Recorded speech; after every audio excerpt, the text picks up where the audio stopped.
ta'ala qad ayyara qauman faqala adhabtum thayyibatikum fi hayatikumud dunya wastamta'tum biha. Allah itu mengkritik kelompok kaum yang dalam hidupnya itu foya-foya. Maka saya akan mengurangi foya-foya itu supaya saya menyisakan jatah foya-foya saya sampai di surga. Nanti orang kafir ketika dimasukkan neraka di antara taubehnya Allah.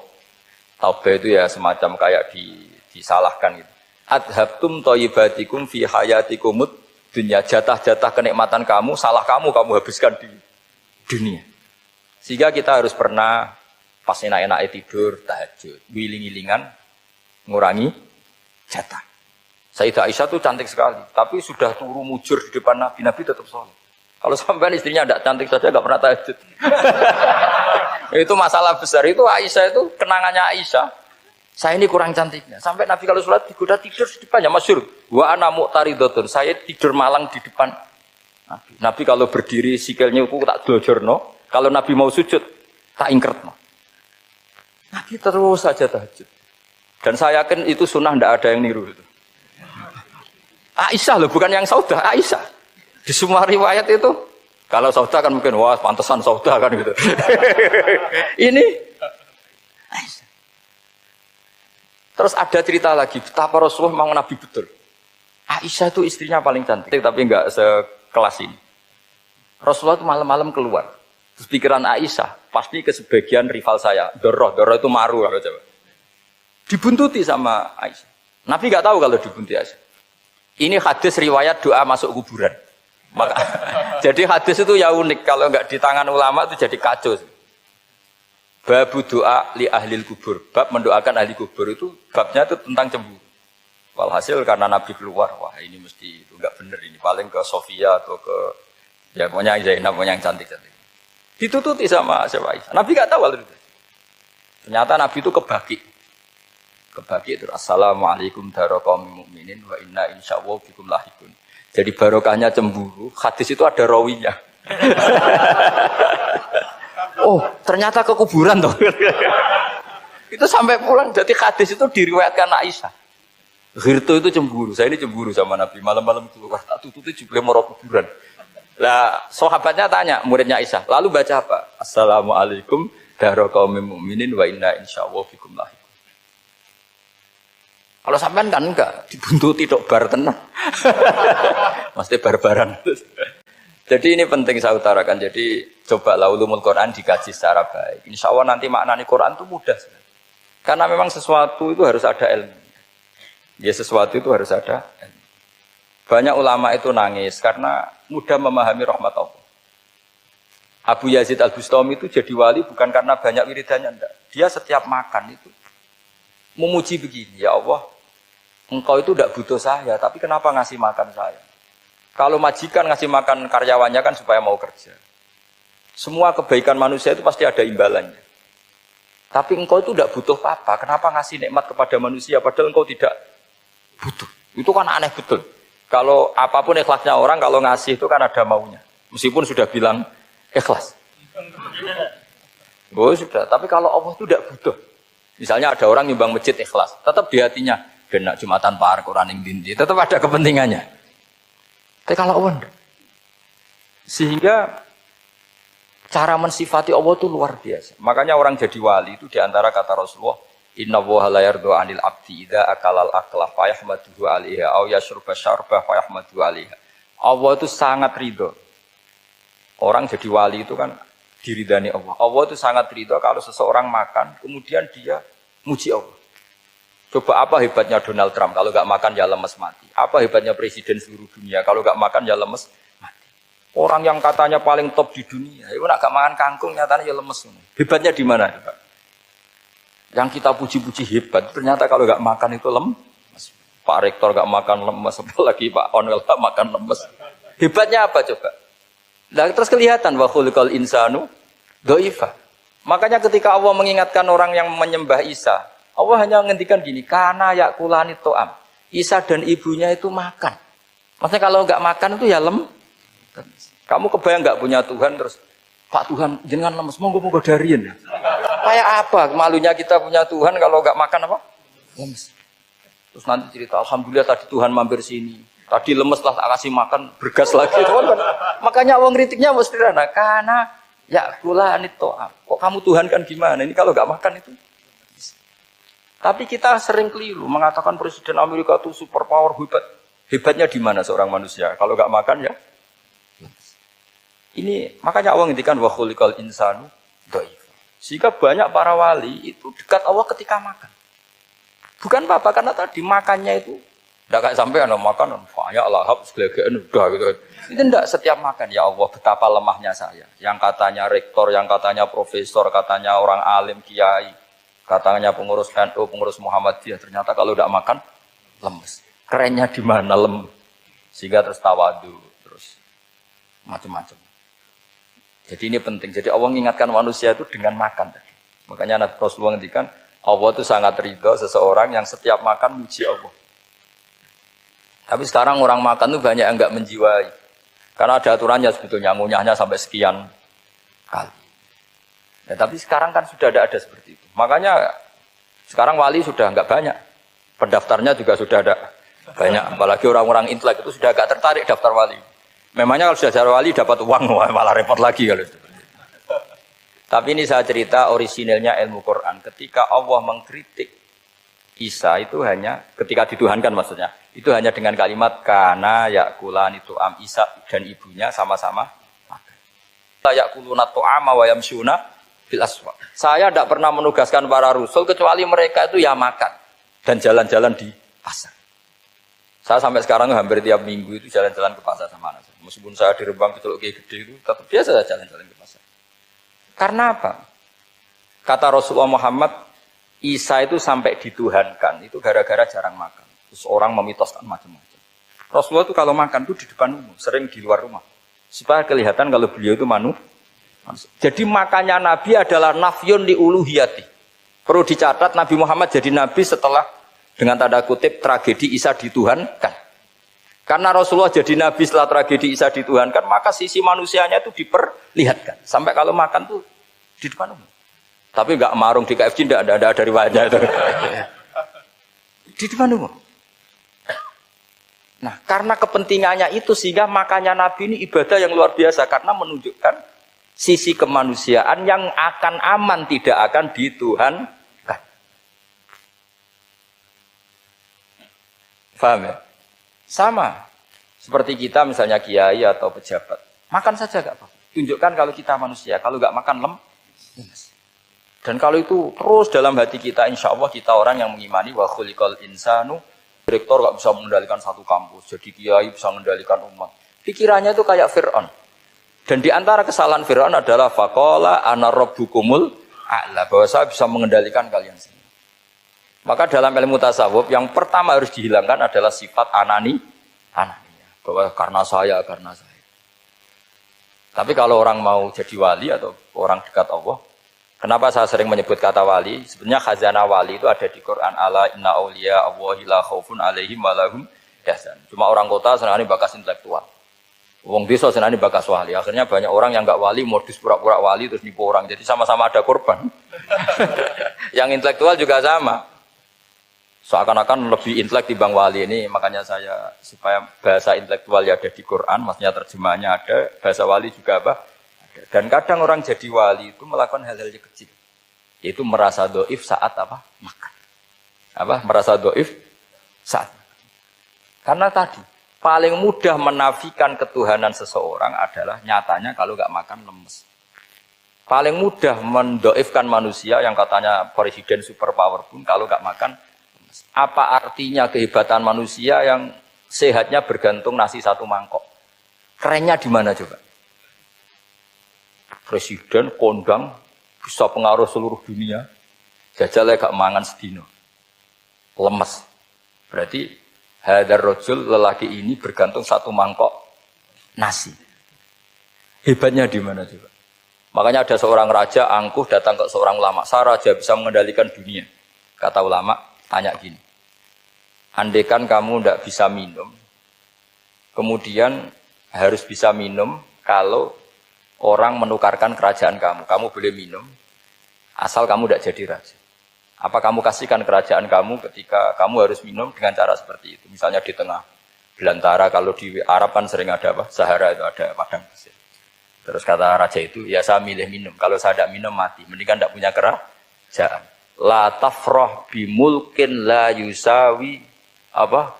Kak samain. Kamu jangan bangga dengan kerajaan yang nilainya tidak ada dengan segelas. Baru dia sadar ternyata.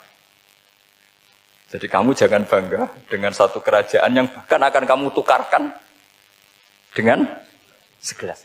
Artinya pertanyaannya gini, kerajaan yang kamu bisa mimpin ditopang air apa ditopang keangkuhan Anda? Sebenarnya ditopang air. Karena sekali Anda tidak minum, tidak bisa jadi raja. Terus lemes, diobatno. Sama presiden juga gitu. Kalau nggak makan, nggak minum, terus sakit, stroke, nggak bisa jadi presiden.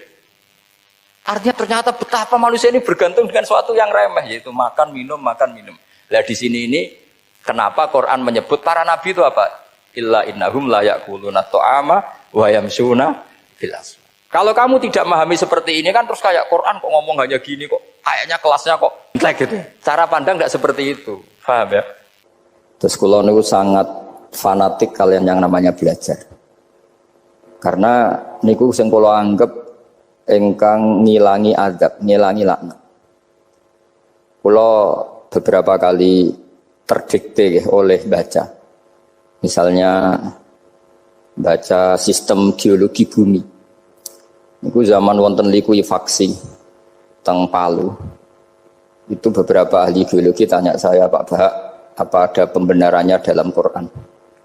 Terus saya bilang, sampean baca ayat ini dengan kamus bahasa Arab yang dikarang orang sekuler, atau bila perlu yang dikarang orang Kristen, biar kamu tidak nganggep saya ini nyari pembenaran.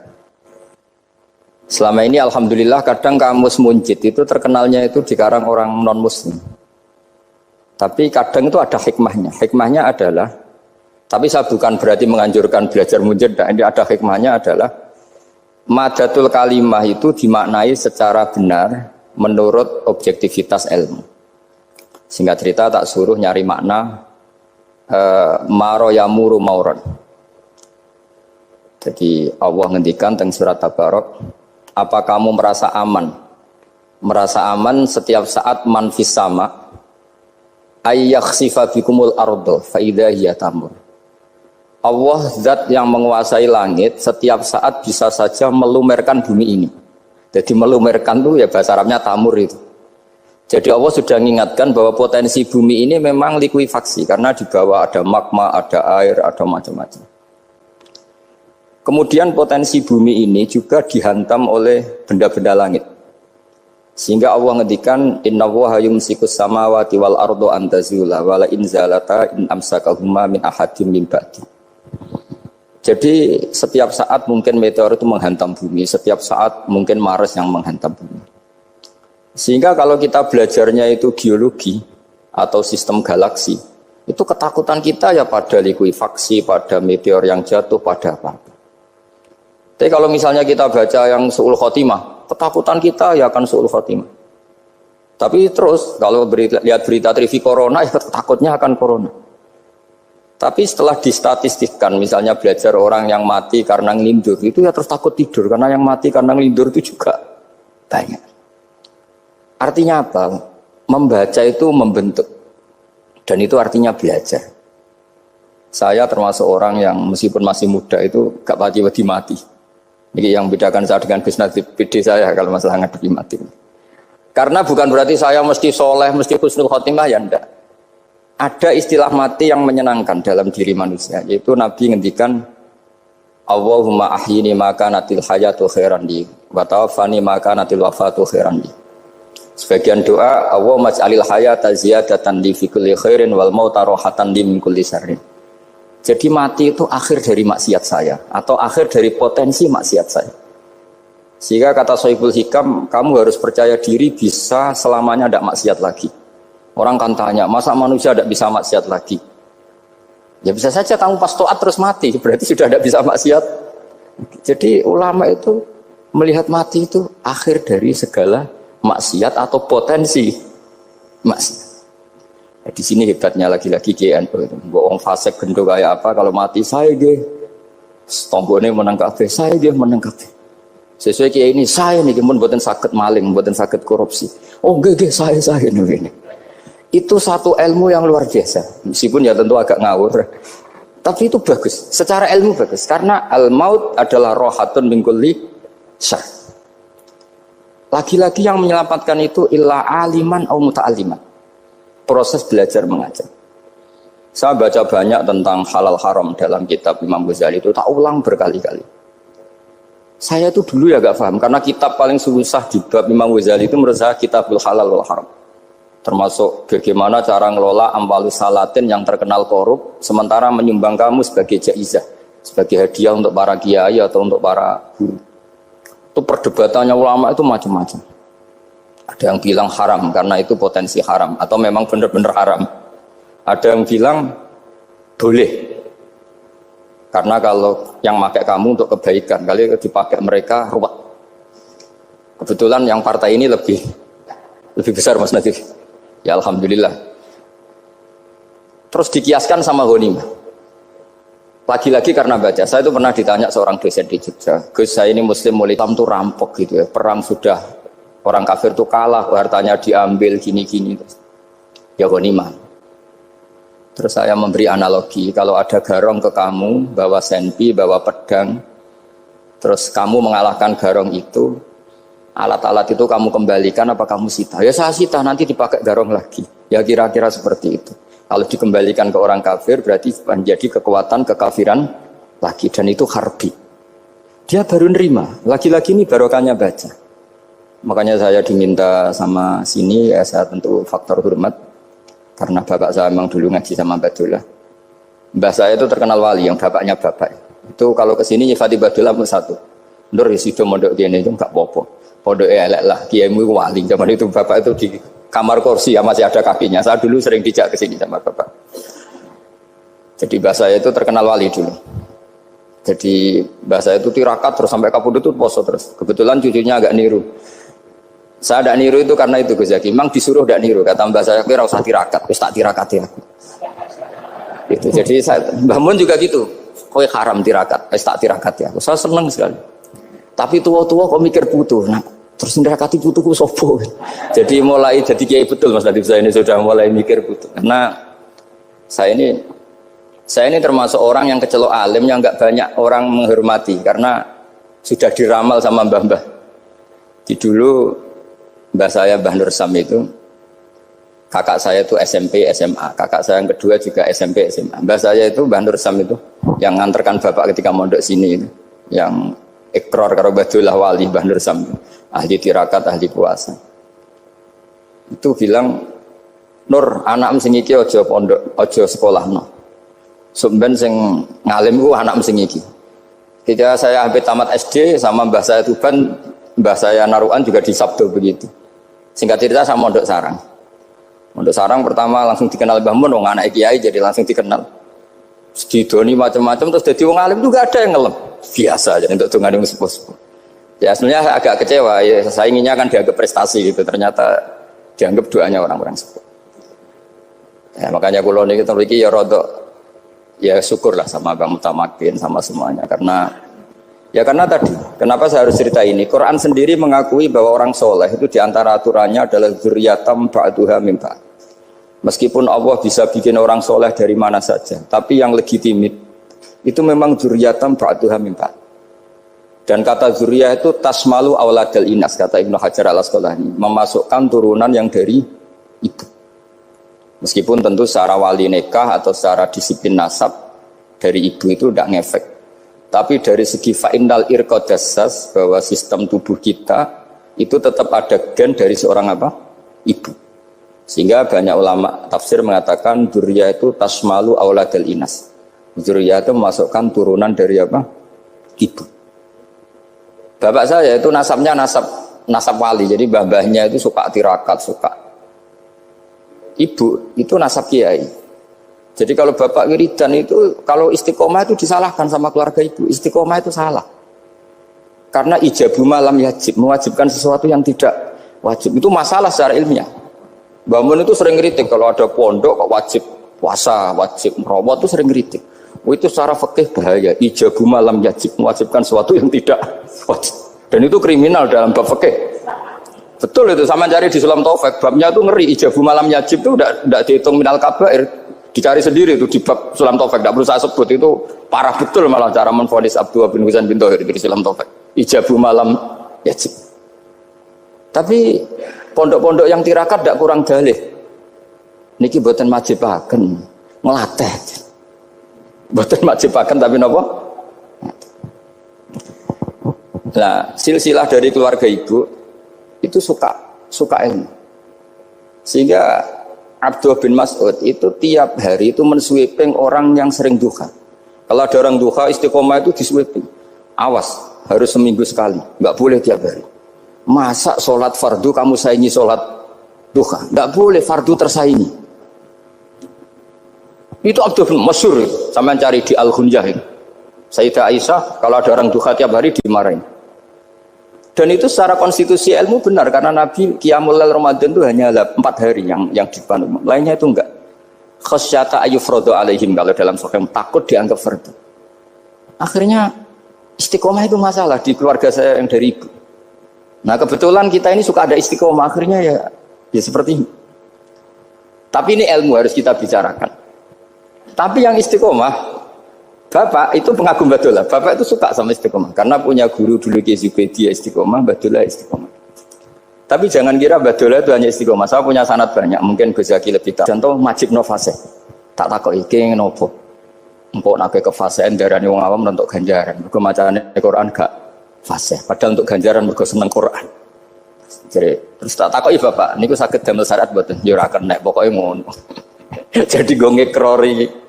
Artinya beliau tidak ingin lah gara-gara kita terlalu pakam tajwid kemudian menganggap siapa saja baca Quran salah kemudian tidak dapat pahala. Bisa saja hamalahum ala ayakra'ul Qur'an apa mahabbatuhum wa iskuhum wa kada wa kada. Jadi akhirnya saya jadi tahu. Oke, secara makhraj salah tapi iseknya benar, mahabbahnya benar, brontonya benar. Jadi sebetulnya Badullah itu punya sekian makalah tentang ilmu. Hikam juga gitu. Nur nak cah santri ngaji ihya itu jauh oleh, tapi nak ngaji hikam mojo. Maksudnya beliau entah kalau setelah itu Badullah itu melarang siapa saja santri ngaji hikam itu wasiatnya Mbah Mun itu. Pirroh sebab apa Fatihah kok ihdinas siratal mustaqim bukan siratoka tapi siratal ladzina an'amta alaihim. Dawe Mbah Mun fa inna Allaha ta'ala la ya'kul wa la yashrab wa la yanqih wa la kadza wa kadza. Allah itu tidak makan, tidak minum, tidak tidur. Sehingga kita tidak bisa niru Allah. Tapi yang makan tidur itu manusia. Sehingga kalau ingin dekat Allah ya niru siratal ladzina bukan siratoka. Kita cara tidur niru Kanjeng Nabi, niru ulama, cara makan, cara minum, niru Allah tidak bisa. Makanya bukan ihdinas siratal mustaqim siratoka tapi siratal ladzina an'amta. Maka dalam beragama itu butuh master, butuh panutan. Ya tentu Mbah Mun oleh ngendikan pakai luhut orang-orang kuno. Cara Mbah Mun pakai cantolan. Maka saya punya makalah banyak dari Bapak, dari Mbah Mun, dari Mbah Zubair, dari sampai saya itu hafal sanad sampai Rasulullah SAW. Karena yang bisa mengawal ilmu itu sanad. Termasuk saya di sini bawa kitab Ar-Risalah Al-Qusairiyah. Nanti saya baca beberapa panutan kita. Di sini ada Abdul Qasim Al-Junaidi, ada Abu Yazid Al-Bustami, ada banyak ulama yang ditulis Ar-Risalah Al-Qusairiyah. Dan itu yang membentuk Imam Ghazali, kitab Ar-Risalah Al-Qusairiyah. Tapi sekarang kita ini tidak belajar lagi tentang tasawuf. Tasawuf itu Abdul Qasim Al-Junaidi jadi wali itu bukan wiridannya terlalu banyak, enggak. Beliau pernah bikin satu kalimat yang menjadikan Allah itu ridho. Kalimatnya begini, kalau malam beliau wiridan gini, ya Allah, kenapa engkau ngasih rezeki saya, padahal engkau tidak butuh saya. Kalimatnya sederhana. Kalau seorang majikan ngasih servis sama karyawannya, memang butuh pekerjaannya. Orang tua ke anak butuh kasih sayangnya. Tapi engkau ini zat yang tidak butuh saya, tidak butuh kita. Ngapain ngasih? Jadi punya sisi betapa Allah itu luar biasa. Wong tidak butuh kok. Ngasih itu kan luar biasa. Jadi karena mensifati seperti itu Allah itu ridho. Itu luar biasa. Normalnya orang memberi itu kan, apalagi orang memberi kiai itu kacau sekali. 1.000 jaluk swarga. Salam template 1 juta wae jaluk apa? Swarga itu parah lagi. Nanti kalau enggak masuk surga, jundat-jundat. itu ngeri lagi itu 1 juta minta apa? Surga. Sayyidina Ali itu diantara sebabnya beliau dekat Allah itu karena muamalahnya sama Allah itu benar. Di antara muamalah itu yang diriwayatkan di kitab Ar-Risalah itu syariah adalah masyhur itu. Kafani izzan antakuna li rabban wa kafani fakhran an aku nalaka abdan. Tiap malam ya beritanya itu, ya Allah, saya sungguh sangat mulia karena engkau yang jadi Tuhan. Coba kalau saya dituhani manusia yang mati atau dituhani siapa yang mati juga. Wa kafani fakhran an aku nalaka abdan. Saya ini bangga sekali karena jadi budak, jadi hamba zat yang tidak mati. Jadi pakem-pakem yang menjadi masyrab kalau dalam bahasa tasawuf itu yang menjadikan wali. Sehingga yang dikatakan ibadah itu apa? Ma'rifatullah. Mengenali Allah secara benar. Jadi jangan kira wali-wali dulu terus terlalu istiqomah, ada juga. Mereka punya pakem yang menjadikan Allah itu ridho. Saya beri contoh nih, di sini banyak makalah, nanti saya beberapa baca tabarruk. Banyak riwayat dari orang-orang sufi. Nabi Ibrahim itu pernah ketemu orang Majusi. Beliau terkenal sakhok, terkenal sakhian. Ketika ketemu orang Majusi, ya Ibrahim, saya ini sehari saja ngasih makan saya. Kamu kan tukang ngasih makan orang. Terus, ya tapi bisarti antus lima, kamu harus Islam. Fakihnya Nabi Ibrahim adalah kalau saya menolong dia berarti nolong orang kafir. Setelah orang itu lewat berlalu karena Nabi Ibrahim gak mau hormat, Allah memberi wahyu ke Nabi Ibrahim.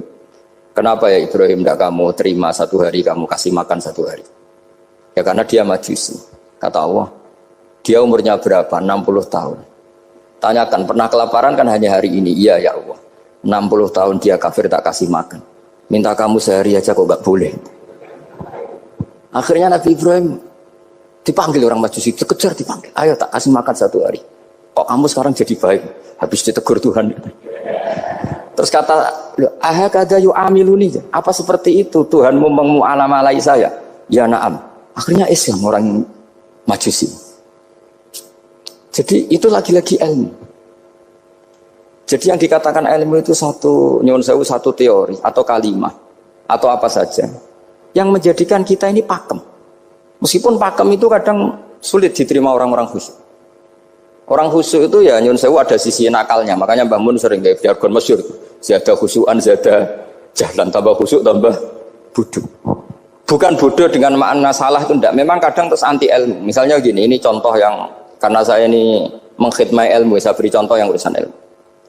Ada orang sujud diinjek orang fasik, kepalanya diinjek orang fasik. Terus si orang yang sujud tadi ini ada di Sahih Muslim, juga ada di Ihya. Wallahi la yaghfiru wa laka. Pakai sumpah, wallahi la yaghfiru wa laka.